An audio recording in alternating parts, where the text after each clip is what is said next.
Hello friends, कैसे हैं आप सभी। आशा करते हैं कि आप सभी बहुत अच्छे होंगे। आइए आज हम सुई सीटेट की शुरुआत करते हैं और एक ऐसे वीडियो की शुरुआत करते हैं या कैसे ऐसे लेक्चर जानते हैं।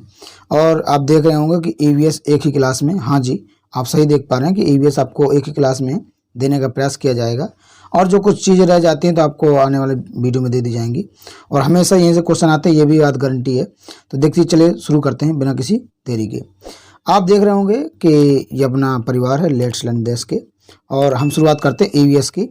ईवीएस में मुख्यतः 6 थीमों पर फोकस किया जाता है। कितने थीमों? 6 थीमों पर।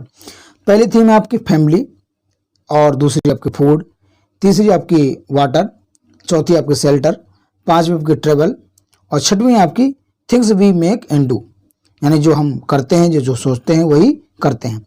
इनको याद कैसे करेंगे? अच्छा, ये क्वेश्चन आते कैसे हैं? पेपर में क्वेश्चन आता है कि जो हमारी नेशनल करिकुलम है उसके तहत कितने प्रकार के थीमें हैं, तो आप आंसर लगाएंगे 6 प्रकार की थीमें हैं। इनमें से कौन सी नहीं है? तो आपको याद रखना पड़ेगा। फैमिली है, किसी व्यक्ति का परिवार होगा तो वह भोजन भी करेगा, तो फैमिली के साथ भोजन आ जाएगा। अब भोजन करेगा तो पानी भी पिएगा।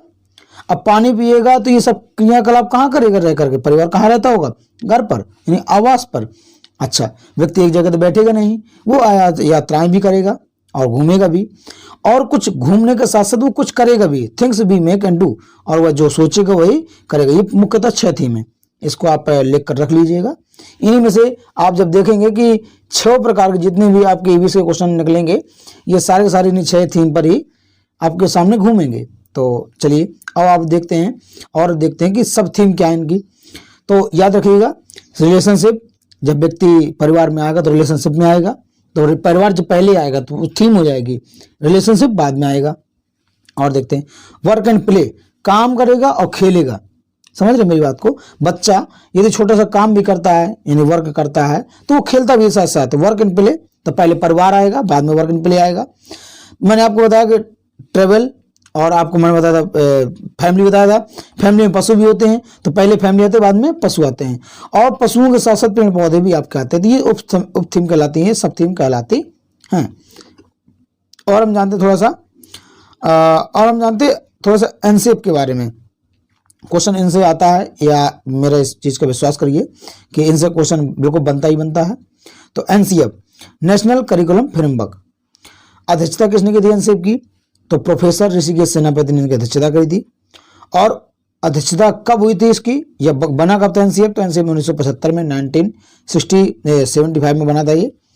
और यह काम क्या करता था? यह एकीकृत यानी इंटीग्रेटेड पाठचर्या के रूप में, क्षेत्र के रूप में पढ़ाए जाने की बात करता है कि हम बच्चे को एक ऐसे माहौल में ला करके या एक ऐसे समावेश में ला करके डेवलप करें या व्यक्त करें रखें बच्चों को, जिससे कि वह अपना सामूहिक विकास या कह सकते हैं कि होल डेवलपमेंट, इंटीग्रेटेड डेवलपमेंट, एकीकृत विकास कर सके।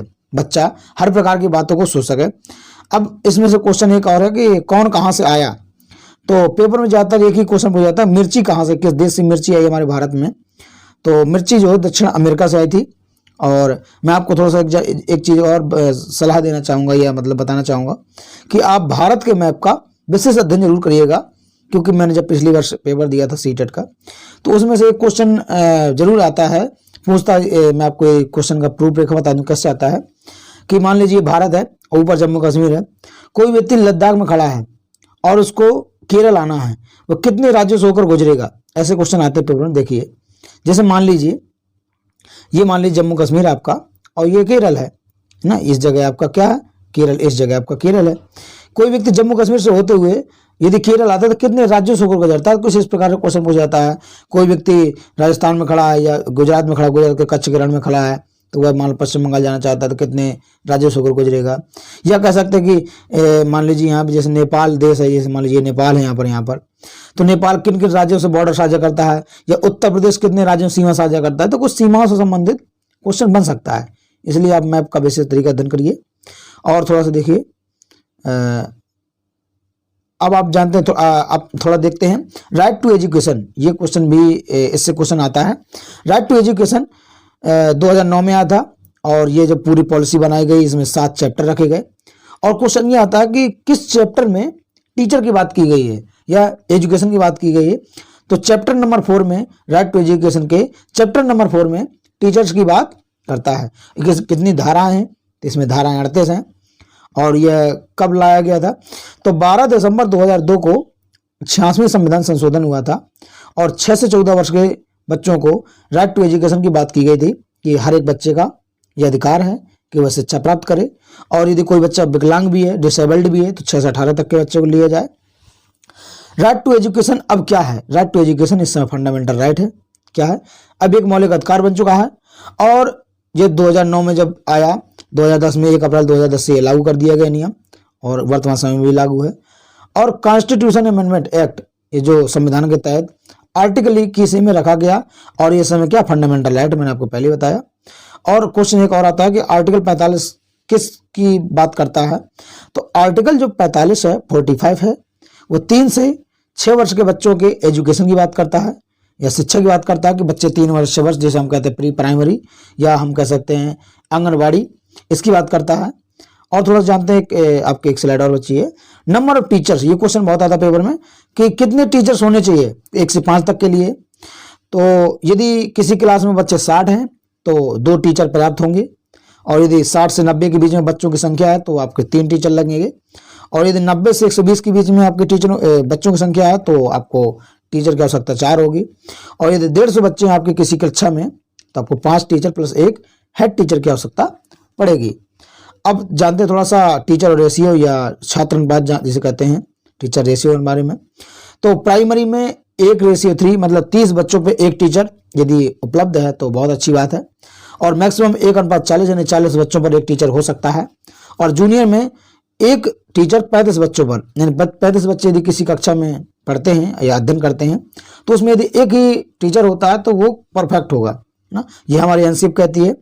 मिनिमम वर्किंग डेज पढ़ लेते थोड़ा सा, क्योंकि पेपर में आता है, तो मिनिमम वर्किंग डेज देख लीजिए। मिनिमम वर्किंग डेज में स्कूल के कितने वर्किंग डेज होते हैं, 800 घंटा स्कूल चलना चाहिए और 200 वर्किंग डेज होना चाहिए। 1 साल की बात चल रही है फॉर 1 to 5 यानी 1 से 5 तक की क्लास के लिए, और 1000 घंटे या 220 वर्किंग डेज होने चाहिए कक्षा 6 से 8 तक की क्लास के लिए। और 1 सप्ताह में क्या होना चाहिए, तो 1 सप्ताह में 45 घंटे, 1 सप्ताह में 45 घंटे 1 टीचर मिनिमम पढ़ाएगा 1 सप्ताह में। तो ये कुछ जानकारियां थी, मैं आपको दूसरे लेक्चर में और भी बहुत महत्वपूर्ण जानकारी लेकर आऊँगा। तो यदि आपको ये मेरा प्रयास या वीडियो पसंद आया आपको तो इसको लाइक शेयर सब्सक्राइब जरूर करिएगा। Thank you. जय हिंद, जय भारत, वंदे मातरम।